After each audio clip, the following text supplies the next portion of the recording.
table in the middle. Paul.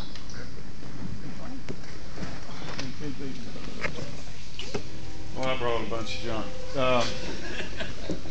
This first is this is an antenna tuner that I built out of 160 meters, and best I figure I got about $20 into it. But I wanted an antenna tuner that could put at the base of the antenna, and it wouldn't arc over when I kicked the linear on 160 meters. I blew one tuner just fried the thing right in the shack, but got about 200 feet of feed line going to it. So this is the case.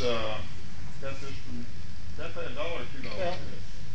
Mitch, yeah. For Mitch was $1, I think. $1 for the case on here. It had some other stuff in it, plugged it up, and took the base out of it. The coil in here, the form was $1 at 1 1/2 fest, and I think I paid $10 for the capacitor. But this is a fixed frequency tuner, just to tune it at 25 kilohertz up in the bottom end of the 160 meter band, and it stays there. And this thing, these boxes, I saw one price they're about 60, 70 bucks if you buy them, I think, but you got to see on it. It is weatherproof. But that's what this thing is. These, we have a lot of DeWalt tools that we use. These were DeWalt tool cases here, and if you look at it, you can see DeWalt underneath my cowl there. But I wanted Pelican cases cost a fortune. This is not a Pelican case, not as solid as one, but it really works well for what I wanted. This is just a case I made out of one of the old DeWalt tool cases.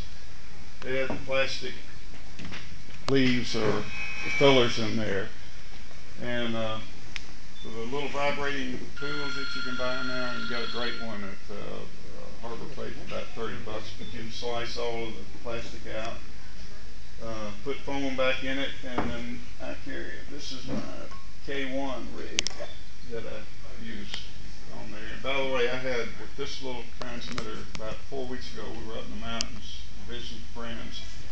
11:30 at night, I had started a 45-minute QSO with a guy in New Zealand running 5 watts with this thing. And with one of my antennas, I'll show you in a minute. That's about how long, that's about how fast I send code to. But other homebrew stuff. I'll get the wrong one here. We're building these cases, these little things for the QRP club. A lot of guys needed things to, when they're out operating to operate things. Makes it a little nicer.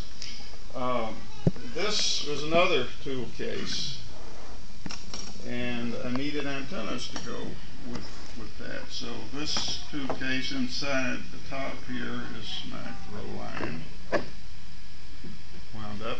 And by the way, when I worked usually, that was the weekend that the Salmon Run, which is the Washington State QSO parties on. I had 51 contacts with this little rig from up there, one over there.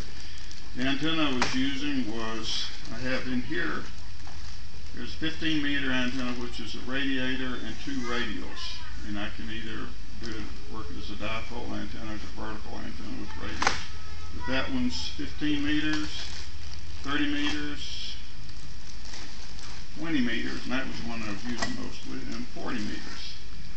And the way these work was with another little device I built. I can screw the radial on here, or the radiator, throw it over a line on a tree, screw a couple of radials on here and string them out to the side, and screw the feed line on underneath and run it to the rig. And or if I want a dipole antenna, I just use this and just put the 2 radials on it and run the feed line in. And here's my throw bag. Everybody knows what that is. And here's 2 sections of feed line. And if you have to stake out the end, you can do it with that. But again, this little case, you can see where I cut out all the plastic that was inside there, and get a torch and melt it down a little bit and smooth it out. But they make great cases, so that's kind of what I'm showing you there. Where did you locate all those cases?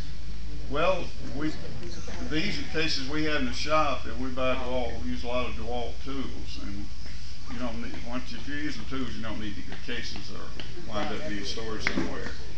But you'll find these a lot of times at the ham fest, that people, and they make great cases. Finding the foam's more difficult than that, but you can find pieces of that. One other thing to show you is this. I'll leave it up here. This is a little the North Georgia QRP Club sells a kit to build an SWR meter, and this is it. They don't provide the case, so the kit is in here, and this is the case that I built to use. Turn it this way where you can see it. Show it around a little bit, Paul.